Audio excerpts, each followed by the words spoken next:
أعوذ بالله من الشيطان الرجيم. بسم الله الرحمن الرحيم. الحمد لله رب العالمين، والصلاة والسلام على سيدنا محمد وعلى آله الطيبين الطاهرين المعصومين. أما بعد، فقد قال رسول الله صلی اللہ علیہ وآلہ وسلم: وَكَتَبَ اللَّهُ عَزَّ وَجَلَّ لَكُمْ يَوْمَ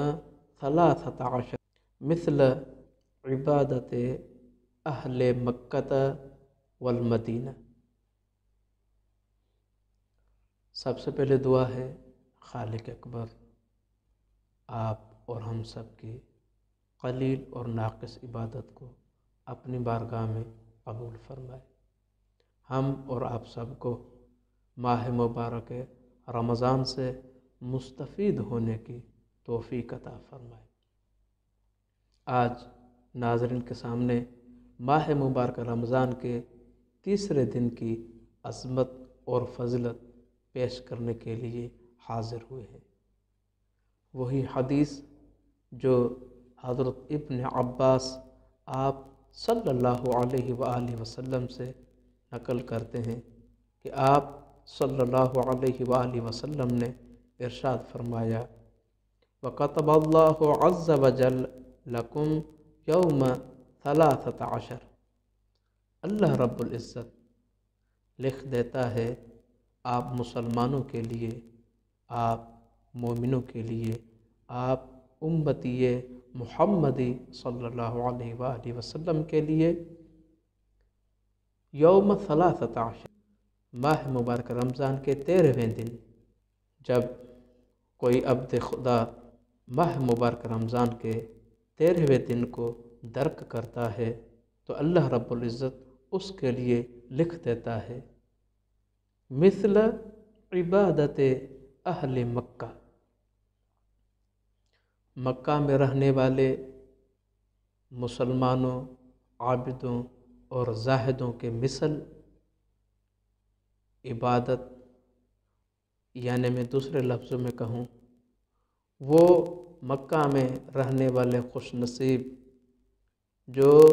مسجد حرام میں آ کر، وہ مسجد حرام جو پوری دنیا میں عبادت اور عظمت کے حوالے سے عظیم ترین مسجد ہے، با فضیلت مسجد ہے، اس میں آ کر جو وہ عبادت انجام دیتے تھے، جس میں نماز شب قدر، جس میں عبادت الہی، جس میں نماز پنجگانہ انجام دیتے ہو، آپ فرماتے ہیں جو خوش نصیب ماہ مبارک رمضان کے 13ویں دن کو در کر لیتا ہے، اللہ رب العزت اس کے لیے اہل مکہ کی عبادت لکھ دیتا ہے۔ فقط یہ نہیں، آپ فرماتے ہیں والمدینہ، جو بھی شخص ماہ مبارک رمضان کے 13ویں دن کو در کرتا ہے تو اللہ رب العزت اس کے لیے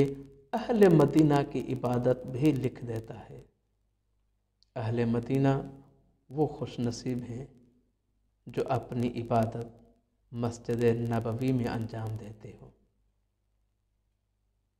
مسجد نبوی میں انجام دی ہوئی عبادت اللہ تعالیٰ آپ کے لیے لکھ دیتے، اور آپ فرماتے ہیں